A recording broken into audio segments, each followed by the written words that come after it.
Assalamualaikum warahmatullahi wabarakatuh. Shalom, Om Swastiastu, Namo Buddhaya, salam kebajikan, Rahayu Rahayu. Halo semuanya, perkenalkan nama saya Silo Pujanastiti. Saya dari absen 23 dari SMP 17 Agustus 1945 Surabaya. Dan pada kesempatan hari ini, saya akan membagikan mengenai informasi atau menjelaskan mengenai materi bab 4 IPS yang berjudul Indonesia dari masa kemerdekaan hingga masa reformasi. Pada kesempatan yang berbahagia ini, saya akan membahas mengenai dua materi yang berhubungan mengenai perjuangan mempertahankan kemerdekaan Indonesia. Saya akan membahas mengenai perjuangan fisik dan juga perjuangan diplomasi. Selamat menyaksikan. Untuk materi yang pertama, saya akan membahas mengenai perjuangan fisik. Dan saya mengambil materi perjuangan Puputan Margarana. Latar belakang terjadinya perjuangan Puputan Margarana adalah untuk mengambil kembali alih kekuasaan yang sebelumnya dimiliki oleh bangsa Jepang yang diambil oleh bangsa Belanda. Pada tanggal 2 Maret hingga 3 Maret 1946, sekitar 2.000 pasukan atau tentara dari Belanda tiba di Bali. Pertempuran Puputan Margarana merupakan salah satu pertempuran antara Indonesia dan Belanda yang terjadi pada 20 November 1945.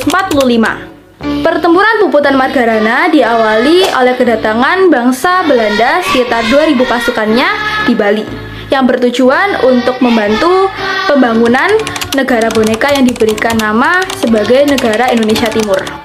Pada tanggal 18 November 1946, I Gusti Ngurah Rai menyerang kedudukan Belanda yang berada di daerah Tabanan. Satu detasemen polisi beserta senjatanya berhasil dilumpuhkan. Dalam pertempuran ini, pasukan Ngurah Rai melakukan puputan atau perang secara habis-habisan.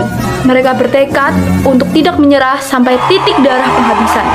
Namun sayangnya, pertempuran Puputan Margarana ini harus berakhir dengan gugurnya Letkol I Gusti Ngurah Rai beserta 96 pasukannya. Untuk mengenang perjuangan pada pertempuran ini, didirikannya Tugu Pahlawan Taman Pujaan Bangsa di daerah bekas medan pertempuran.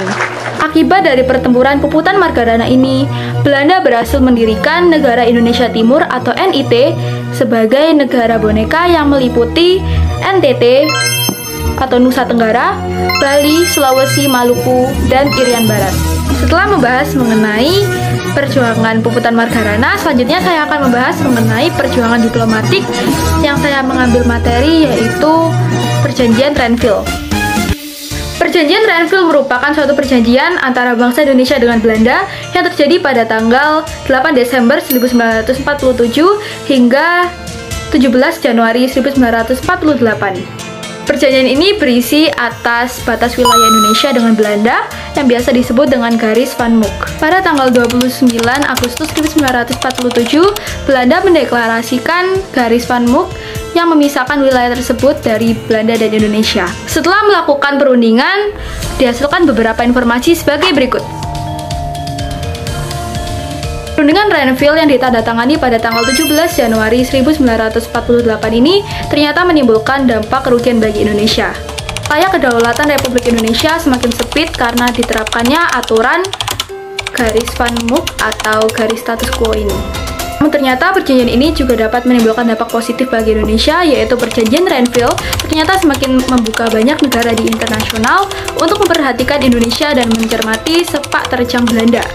Dalam jangka panjang, keputusan-keputusan di Renville semakin menjadi daya tarik bagi dunia internasional yang menyadari bahwa adanya pengorbanan besar untuk merdeka.